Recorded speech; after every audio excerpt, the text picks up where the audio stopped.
की बड़ी खबर, आतंकी तहव्वुर राणा अमेरिका से भारत लाया जा रहा है प्रत्यर्पण करके। फिलहाल जो जानकारी मिल रही है उसके अनुसार 12 से 1 बजे के बीच में भारत पहुंच सकता है ये आतंकी। इससे पहले सुबह 9 से 10 बजे कहा जा रहा था कि ये प्लेन जो स्पेशल विमान अमेरिका से निकला है भारत के लिए वो सुबह पहुंच सकता है, लेकिन फिलहाल 12 से 1 बजे कहा जा रहा है कि दोपहर में ये विमान भारत में लैंड हो सकता है। आपको बता दें कि 26/11 में जो आतंकी अटैक हुए थे उसमें तहव्वुर राणा मास्टरमाइंड था और भारत फिलहाल आज उसको लाया जाएगा, जिसके बाद एनआईए कोर्ट में पेशी के लिए उसको लेकर जाएगी फ्यूल भरवाने के लिए, क्योंकि प्लेन रुका है इसीलिए आतंकी को लाने में 1 से 12 से 1 बज सकते बताया जा रहा है।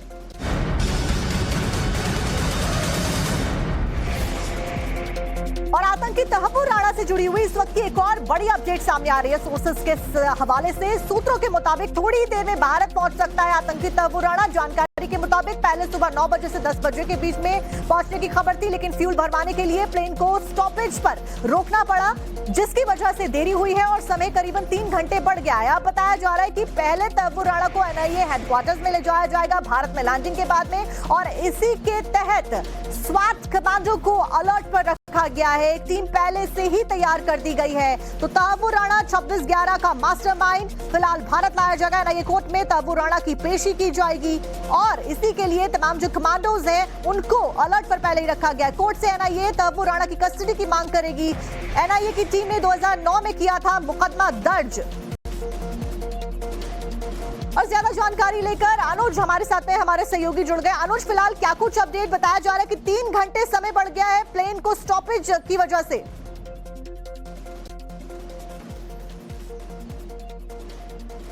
तो अनुज ज्यादा जानकारी हम तक पहुंचाएंगे, लेकिन इससे पहले बड़ी जानकारी यही कि 26/11 हमले का मास्टरमाइंड भारत में लाया जा रहा है और उसी को लेकर तमाम जो तैयारियां वो कर ली गई है। आज ही कोर्ट में पेश किया जाएगा। स्वाट टीम के जो कमांडोज हैं उनको रेडी रखा गया है। एनआईए की टीम ने 2009 में मुकदमा दायर किया था और एनआईए की कोर्ट में तहव्वुर राणा को आज ही पेश किया जाना है। अमेरिका से प्रत्यर्पण कर भारत में तहव्वुर राणा को लाया जा रहा है।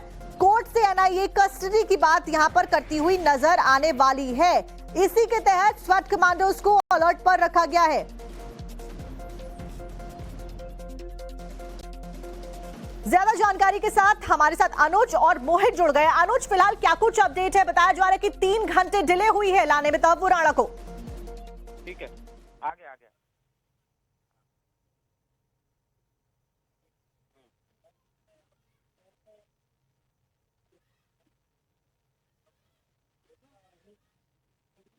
हेलो।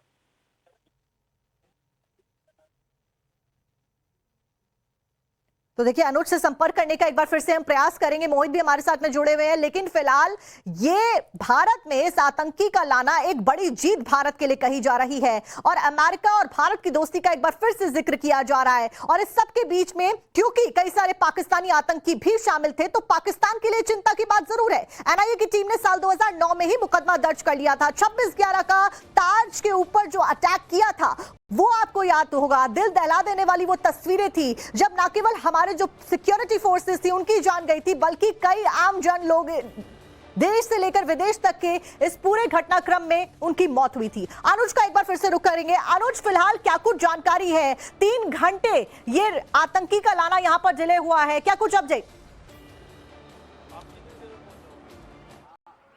जी बिल्कुल, निश्चित तौर पर चूंकि एक जगह स्टॉपेज लिया गया रिफ्यूलिंग करने के लिए और इसी वजह से बताया ये जा रहा है कि वहां थोड़ा समय लग गया है, जिसकी वजह से समय थोड़ा डिले जरूर हुआ है और अब करीब 3 से 4 बजे का वक्त बताया जा रहा है जब ये प्लेन जो है वो लैंड करेगी। उसके बाद तहव्वुर राणा को ठीक इसी एनआईए हेडक्वार्टर लेकर आएंगे। लेकिन एनआईए हेडक्वार्टर की तस्वीरें साफ तौर पर देखी जा सकती है किस तरीके से यहाँ पर तैयारियां जोरों पर हैं और बाकायदा सिक्योरिटी फोर्सेस को यहां डिप्लॉय किया गया है। न सिर्फ दिल्ली पुलिस के जवान बल्कि पैरामिलिट्री फोर्स के जवान को तैनात किया गया है। बाकायदा कई लेयर की सिक्योरिटी अरेंजमेंट यहां पर किए गए हैं। निश्चित तौर पर तहव्वुर राणा को जब सबसे पहले यहां पर लाया जाएगा, उसके उसे अरेस्ट किया जाएगा और अरेस्ट करके इसी एनआईए हेडक्वार्टर में ले आया जाएगा। बताया जा रहा है चूंकि ग्राउंड फ्लोर पर यहाँ पर सेल है, वहां पर उसको रखा जाएगा जहां पर उससे पूछताछ की जाएगी।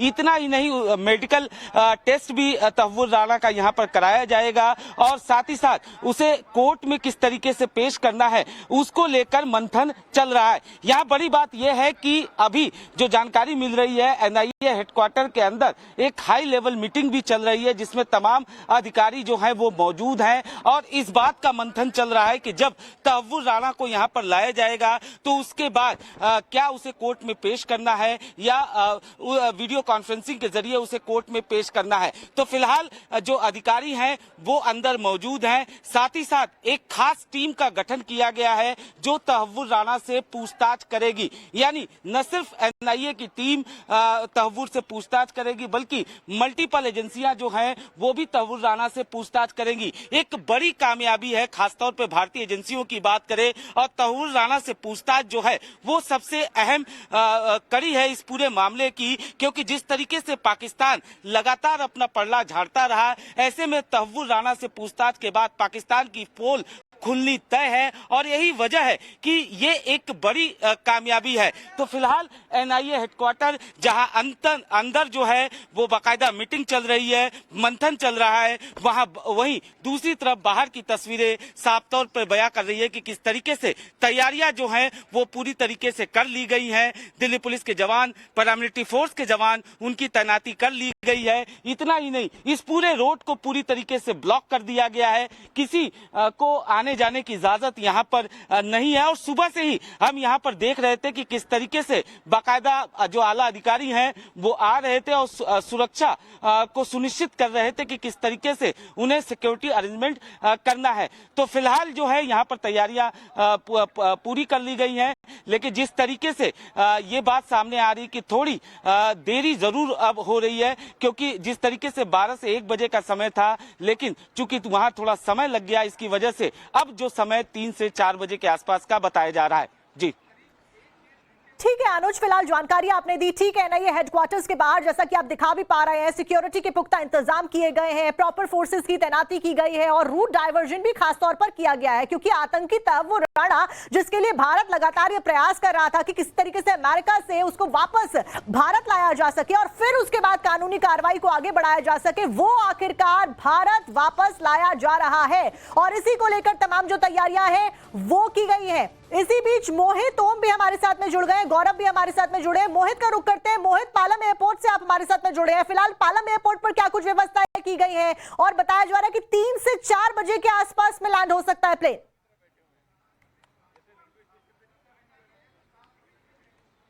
बिल्कुल, देखिए जो सूत्रों के हवाले से खबर आ रही है करीब 4 बजे के आसपास जो है वो प्लेन लैंड करेगा और फिलहाल इस वक्त पालम एयरवेज पे हम बाहर मौजूद हैं और यही गेट है जहां से तहव्वुर राणा को बख्तियारपुर गाड़ी में बाहर निकाला जाएगा और जिस वक्त बाहर निकाला जाएगा जिस दोनों तरफ की सड़क को बंद किया जाएगा, जो हमारे पुलिस के सूत्र बता रहे हैं, एक स्पेसिफिक रूट बनाया गया है। हालांकि उस रूट को अभी मीडिया के साथ अभी शेयर नहीं किया गया, लेकिन एक ट्रैफिक का एक स्पेसिफिक रूट है जो यहाँ से करीब 17 किलोमीटर जो एनआईए का दफ्तर है वहां पे ले जाया जाएगा और बताया जा रहा है कि यहाँ पर जिस वक्त लैंड करेगा उस दौरान ये सड़क को बंद किया जाएगा। फिलहाल अगर बात करें लोकल सिक्योरिटी की, तो लोकल सिक्योरिटी की जो लोकल पुलिस है यहाँ पर वो लगातार गश्त कर रही है। जो पुलिस की गाड़ियां आपको यहाँ पे लगातार गश्त करती हुई नजर आ जाएंगी। तो इस तरीके की तैयारियां फिलहाल अभी यहाँ पे पालम एयरबेस के बाहर है। हालांकि ये एक संवेदनशील इलाका है, यहाँ पे बहुत ज्यादा सिक्योरिटी को यहाँ खड़ा नहीं किया जाता है, लेकिन जिस वक्त तहव्वुर राणा यहाँ पर आएगा तो एक पुख्ता सिक्योरिटी यहाँ पे देखने के लिए मिलेगी। स्पेशल सेल की जो कमांडोज हैं उनको फिलहाल अंदर भेजा जाएगा और जो बख्तियारबंद गाड़ी है उनके साथ वो स्पेशल सेल के कमांडोज जो हैं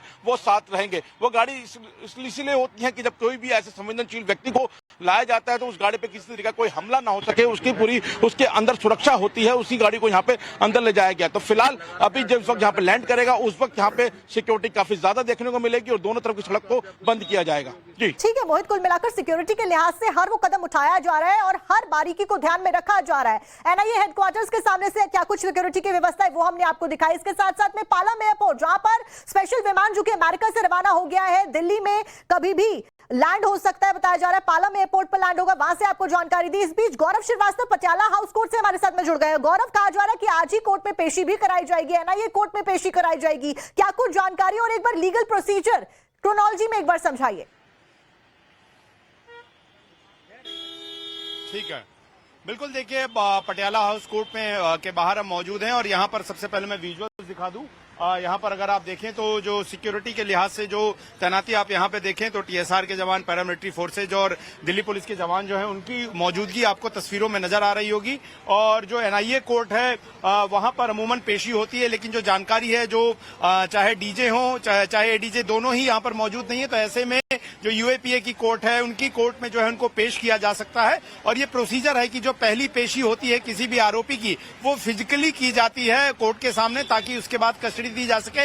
उसके बाद सुरक्षा कारणों से है जो है वो जाहिर तौर पर इस मामले में वीसी से पेश किया जा सकता है। लेकिन मैं आपको बता दूं कि इसमें महत्वपूर्ण चीज ये है कि ये पहली बार हो रहा है कि जब इस केस में जो 9 आरोपी हैं उनमें से किसी एक आरोपी को कोर्ट में पेश किया जा रहा है। इसमें मुख्य 2 आरोपी हैं, एक तो डेविड कोलमैन हेडली और दूसरा जो है तहव्वुर राणा था। इसके बाद जब इस मामले में जांच हुई थी तो 7 और आरोपियों के खिलाफ रेड कॉर्नर नोटिस जो है सीबीआई के द्वारा जारी किया गया था, जिसमें महत्वपूर्ण नाम मैं बता दूं, इसमें हाफिज मोहम्मद सईद है, इसके अलावा जकीर रहमान लखवी है और इसके अलावा साजिद माजिद, अब्दुल रहमान, हाशिम सैयद, ऐसे 7 आरोपी हैं जो तमाम आतंक फैलाने के आरोपी हैं। और मैं आपको बता दूं कि ये पूरा जो मामला है वो सिर्फ 26/11 की घटना से नहीं जुड़ा हुआ है। ये जो पूरा मामला है वो देश भर में आतंकी साजिश जो है वो फैलाने के लिहाज से जो है इस पूरे मामले में जांच की गई थी और ये एक बहुत ही व्यापक जांच है। और इसमें सिर्फ एनआईए नहीं, इसके अलावा सीबीआई और बड़ी एजेंसियां जो है वो लगी थी। 26/11 की बात करें तो इसकी जांच जो है वो मुंबई क्राइम ब्रांच के पास भी है।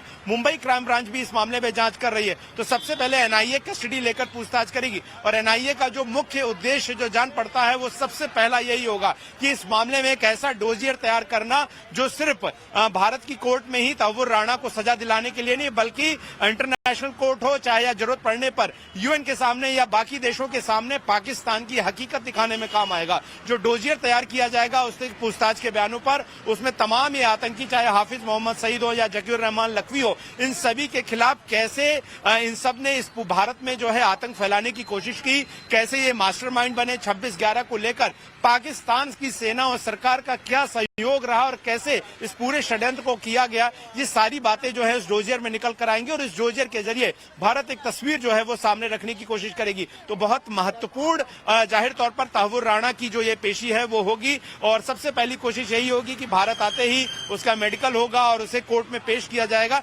ये देखने वाली बात होगी कि पटियाला हाउस कोर्ट में ही लाकर पेश किया जाएगा या फिर एनआईए में ही जो है जजेस को बुलाकर वहां पर पेशी कर दी जाएगी सुरक्षा कारणों से।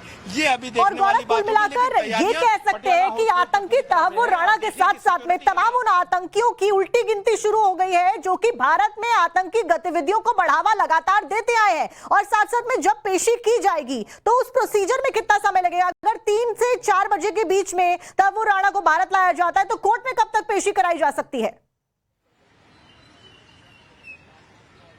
देखिए, इसमें बहुत लंबा प्रोसीजर नहीं है क्योंकि इसको जो है एमईए यानी कि भारत का जो विदेश मंत्रालय है वो लेकर आ रहा है, क्योंकि ये एक प्रत्यर्पण हुआ है यहाँ पर एक्स्ट्राडिशन ट्रीटी के तहत जो है उसको लेकर आया जा रहा है। तो एमईए जो है उसको यहाँ पर ला देगी, एनआईए के एक विशेष विमान से लाया जा रहा है। उसके बाद जाहिर तौर पर चूंकि भारत की भूमि पर उसकी कस्टडी लेनी होगी तो पालम टेक्निकल एयरपोर्ट पे जब वो विमान उतरेगा तो उसके उतरने के बाद ही उसकी जो कस्टडी है वो एनआईए ले लेगी और एनआईए उसको अपनी कस्टडी में लेने के बाद जाहिर तौर पर भारतीय कानूनों के मुताबिक जो है उसे कोर्ट में पेश करना ही होगा। 24 घंटे के अंदर गिरफ्तार करने के पेश करना होता है, लेकिन चूंकि मामला ऐसा है कि इस मामले में सभी की नजरें हैं तो जाहिर तौर पर कोशिश ये रहेगी कि उसके आने के बाद अगर आज वो शाम तक आ जाता है तो आज रात तक ही उसकी पेशी करके जो है मेडिकल कराने के उपरांत जो है एनआईए उसकी कस्टडी लेकर उससे एनआईए दफ्तर में पूछताछ शुरू कर देगी और जाहिर तौर पर जब पूछताछ की प्रक्रिया खत्म हो जाएगी नियमों के मुताबिक, उसके बाद जो है उसे तिहाड़ जेल भेज दिया जाएगा या फिर मुंबई क्राइम ब्रांच चाहेगी तो उसकी कस्टडी ले सकेगी। तो अपने आप में एक बड़ा खुलासा और बड़ी बातें निकलकर सामने आएंगी। कुल मिलाकर गौरव, आज से आतंकी तहव्वुर राणा का हिसाब किताब होना जैसे ही वो भारत में लैंड करता है ना शुरू हो जाएगा। अनुज एनआईए हेडक्वार्टर से लगातार हमारे साथ बने हुए। अनुज, फिलहाल सिक्योरिटी व्यवस्था के बारे में एक बार और जानकारी दीजिए। कौन कौन सी फोर्सेस को एहतियाती कदम उठाते हुए पहले ही रखा गया और कौन कौन से रूट्स को डाइवर्ट किया गया, एक बार वो भी बता दीजिए। जी बिल्कुल, तस्वीरों के जरिए ही हम आपको दिखाएंगे कि किस तरीके से ये एनआईए हेडक्वार्टर है और इसके सामने जो सड़क है वो पूरी तरीके से ब्लॉक कर दिया गया है। इधर किसी के भी आने जाने की इजाजत नहीं है। वहीं दूसरी तरफ दिल्ली पुलिस के जवान और पैरामिलिट्री फोर्स के जवानों की तैनाती की गई है। 3 लेयर की सिक्योरिटी जो है वो यहाँ पर लगाई गई है। पहली लेयर में बैरिकेड और दिल्ली पुलिस के जवान है, दूसरी लेयर में पैरामिलिट्री फोर्स के जवानों को तैनात किया गया और तीसरी लेयर में भी दिल्ली पुलिस और पैरामिलिट्री फोर्स के जवानों की तैनाती की गई है। लेकिन यहाँ पर समझने वाली बात यह होगी कि तहव्वुर राणा को लेकर जहां तक बात किया जाए तो ये बड़ी कामयाबी है और सबसे बड़ी बात यह है कि सुरक्षा एजेंसियों ने जो अमेरिकन कोर्ट के सामने जो तमाम दलीलें पेश की, जो तमाम सबूत पेश किए, वो कहीं ना कहीं साफ तौर पर जाहिर कर रही थी कि किस तरीके से उन तमाम सबूतों को बाकायदा वहां की सुप्रीम कोर्ट ने माना। यानी जो एविडेंसेस थे वो पूरी तरीके से पुख्ता थे और यही वजह थी कि कहीं ना कहीं तहव्वुर राणा की चाल जो है वहां पर चली नहीं। उसने कोशिश जरूर की, याचिका जरूर डाली ताकि वो बच सके, लेकिन आखिरकार जो भारतीय एजेंसियों के पास तमाम एविडेंस थे, सबूत थे, उसके बेसिस पर प्रत्यर्पण की इजाजत दी गई। यहाँ पर एक बात और समझने वाली बात है कि जो तहव्वुर राणा को लाया जा रहा है वो एनआईए का मामला है। नवंबर 2009 में एनआईए ने मामला दर्ज किया था और उसी के तहत उसने तमाम सबूत जो है वो वहां की कोर्ट में पेश किए थे। तो निश्चित तौर पर तहव्वुर राणा जब यहाँ पर पहुंचेगा और मोहित आप बने रहिए हमारे साथ। इस सबके बीच में जानकारी लगातार तहव्वुर राणा के भारत आने को लेकर हम दे रहे हैं। आतंकी तहव्वुर राणा को भारत लाया जा रहा है। आज शाम 3 से 4 बजे के बीच में भारत लाया जाएगा। इस बीच एक बड़ी खबर दर्शकों को बता दें, अब उससे 26/11 हमले का हिसाब किताब किया जाएगा। उस हमले में आतंकियों से भिड़ने वाले एनएसजी के कमांडो सुरेंद्र सिंह ने कहा था कि खुशी की बात है कि देश के खिलाफ में साजिश रचने वाला आतंकी हिंदुस्तान आ रहा है। ये कहा गया है, उसे फांसी मिलनी चाहिए। मोहित ओम की रिपोर्ट एक बार दर्शकों को दिखाते हैं। जी के कमांडो सुरेंद्र इस वक्त हमारे साथ हैं जो उस ऑपरेशन में शामिल थे। सर, जब उस ऑपरेशन को हम याद करते हैं या उस आतंकी हमले को याद करते हैं तो कहीं ना कहीं हम एक घबराहट पैदा होती है कि किस तरीके से 3 दिन के लिए पूरे एक देश को आतंकियों ने अपने इशारों पर नचाया था। किस तरीके से उस ऑपरेशन को अंजाम दिया गया, कहाँ थे आप, आपकी क्या पोजीशन थी? बिल्कुल आप सही कह रहे हैं, हमारे भी रोंगटे खड़े हो जाते हैं उस हमले को जिस तरह से वहाँ देखा, जो मंजर खून ही खून, जिस तरह लाशें वहाँ पड़ी हुई थी। लगभग 166 लोगों को उन्होंने वहाँ पे आतंकवादियों ने मारा था। तो उस समय मैं एनएसजी के कमांडो की टीम में रहता, स्पेशल एक्शन ग्रुप में था और हम लोगों को आदेश मिला कि भाई आप लोगों ने जो है ना मुंबई जाना है, क्योंकि वो टीवी पे चलने लग गया था तो हमको भी आभास हो जाता है अब भाई हमारी इसमें आवश्यकता पड़ सकती है।